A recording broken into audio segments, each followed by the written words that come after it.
In this little movie, I'm basically showing you Moses' first ever car ride. And I'd just like to say at the very beginning, my wife is sat behind the driver's seat. She's holding the camera, so everything's perfectly safe. Now, here we go. I'll let you hear the moment that the engine's turned on, just so you can see Moses' response, and you'll see how I respond, which is to totally ignore him, showing him there's no danger and there's nothing to worry about.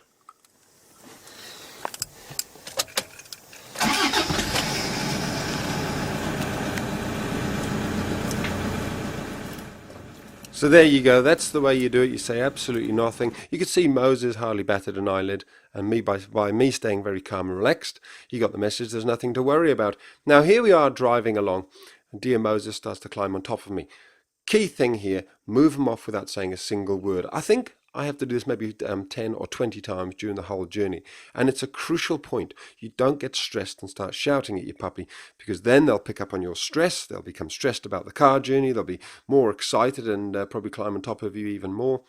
However, there are a couple of tricks I've got up my sleeve. The first one is I've got a plan B, which is I would consider putting him down there in the footwell if he started getting really stressed and excited. That may work for you. Another option is that I've got a crate in the boot of the car, in the back of the car. There's a crate which I'm happy to put him in, put his bed in there, and that could well settle him down. It'll certainly be safer if he was climbing all on top of me, or you have a bigger dog. Also, if he gets really stressed and he's in the crate, you can put a blanket over the top. Very often that will calm your puppy or your dog down an awful lot as well. You can take the blanket off as they calm down, obviously, but to start with, taking away the visual sensory sense of all the stuff going past the windows can help them relax and calm down. Another thing, a couple of other tips. I've got the windows wide open or down enough. He can't jump out of them, but they're down enough that he'll get lots of fresh air coming through. The air conditioning is on also.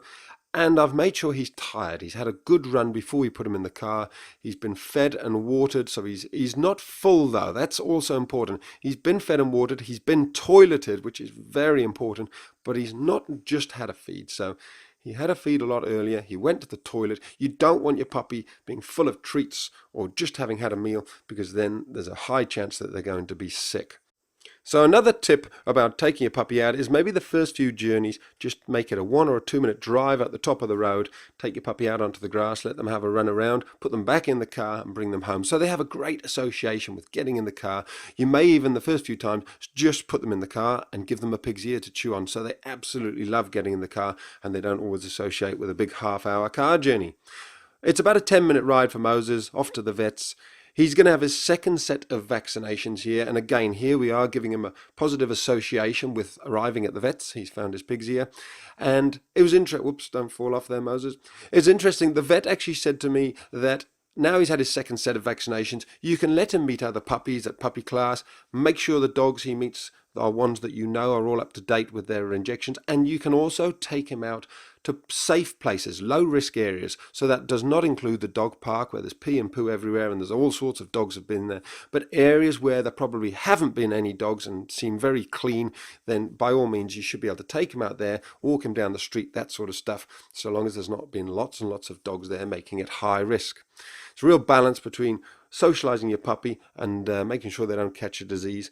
So you've got to weigh that one up and chat to your vet about it. Here he is on the way home. Another lovely association with his pig's ear. He's had a great time. He's very happy, very relaxed. It's been an absolute success.